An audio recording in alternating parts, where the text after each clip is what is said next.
হয়, আজি আমি দুপৰীয়া প্ৰায় 12মান বজাত আমাৰ স্থানীয় গাঁও প্ৰধান আৰু পুলিচৰ পৰা খবৰ পালোঁ যে এটা নৱজাতক শিশুক মানে পথাৰৰ মাজত এনেকৈ হেৰি কৰি থোৱা আছে।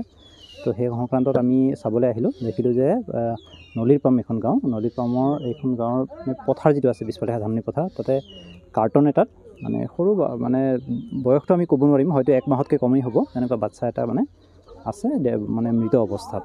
গতিকে হয়তো ৰ'দে বৰষুণে বস্তুটো অকণমান চেহেৰাটো অকণমান ক'লা পৰি গৈছে, কিন্তু যিহেতু তাৰ কোনো অভিভাৱক নাই, গতিকে তাৰ বডিটো আমি আইডেণ্টিফাই কৰিব পৰা নাই।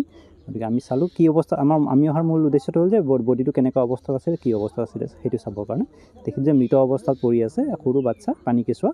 গতিকে সেইটো এতিয়া আমি পুলিচো আহিছে, পুলিচে এতিয়া তদন্ত কৰিব, প্ৰথমতে পষ্টমৰ্টেমৰ কাৰণে নিব আৰু লগতে মানে তাৰ অভিভাৱক কোন থাকিব পাৰে বা তাৰ বস্তুটো কেনেকৈ ইয়াত আহিলে সেই বিষয়টো মানে তদন্তৰ পিছতে আমি বিশদভাৱে গম পাম। কিবা লিখা আছিল বুলি আমি একচুৱেলি কি হয়, বডিটো আছে তাতে, বডিটোৰ ওচৰতে পুলিচে সৰু শ্লিপ এটা পাইছে, টেগ, যেনেকৈ মেডিকেলত সাধাৰণতে বাচ্ছা জন্ম হ'লে লিখি দিয়ে, কিন্তু সেইটোতো এইটোৰ ওপৰত মই বিশেষ ক'ব নাযাওঁ, কাৰণ সেইটো একচুৱেল হয়নে নহয় মই নাজানো, কাৰণ কোনোবাই মিছগাইড কৰিবৰ কাৰণে ধৰক বেলেগ মানুহৰ নাম লিখি থৈ দিব পাৰে। তো গতিকে পুলিচে তদন্ত কৰিলে গম পোৱা যাব বস্তুটো।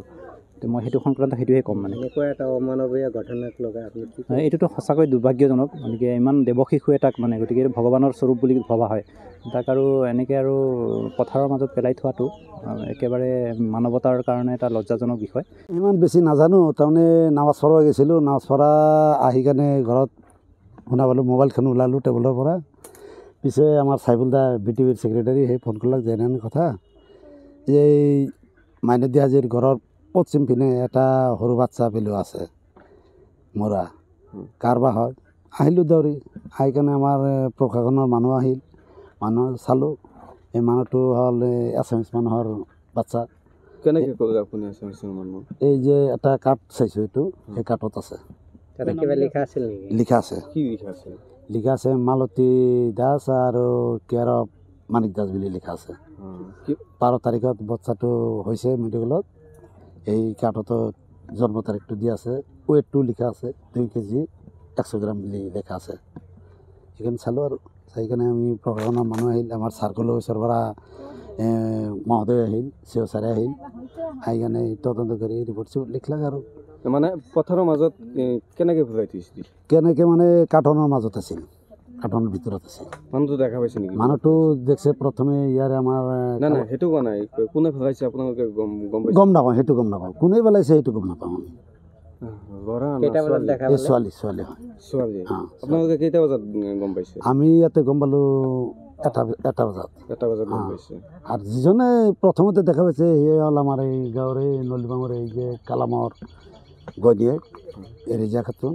সি গৰু দিবা আহি এইটো চাই কুকুৰে বোলে লাৰি চাৰি আছে, চাইখানে ক'লাক যে কাৰ্টনৰ মাজত কি চাই হওক, সেয়ে প্ৰথমতে দেখছে। ইতিমধ্যে প্ৰশাসনৰ মানুহ আহি উপস্থিত হৈছে? ইতিমধ্যে প্ৰশাসনৰ মানুহ আহি উপস্থিত হ'ল, প্ৰশাসনৰ মানুহে চালে। কি ক'ব এনেকুৱা এটা জঘন্য কাণ্ড যে কৰিছে এটা শিশু? সেইটো জঘন্য, এইটো দুখেৰে কথা। যদি তই পালব নৰা, বেলেগক দি দিলে হ'লে সেইটো বেছি ভাল হ'লাক হয়, বাচ্চাটো বাচি থাকিলে হয়, মৰম চেনেহ পালাক হয়। এতিয়াতো যিখিনি কৰিছে মাক বাপেকে, তাকতো মহা পাপৰ সীমা নাই আৰু, সেইখিনি মই কথা আৰু। এতিয়া আৰক্ষীয়ে কি কৰিব? এতিয়া আৰক্ষীয়ে এইটো লৈ যায় নেকি, এইটো পষ্টমৰ্টেমৰ কাৰণে সেইটো হেৰি কৰে নেকি। যিকোনো খবৰৰ বাবে যোগাযোগ কৰক 7099017330, লগতে 7099017110 নম্বৰত।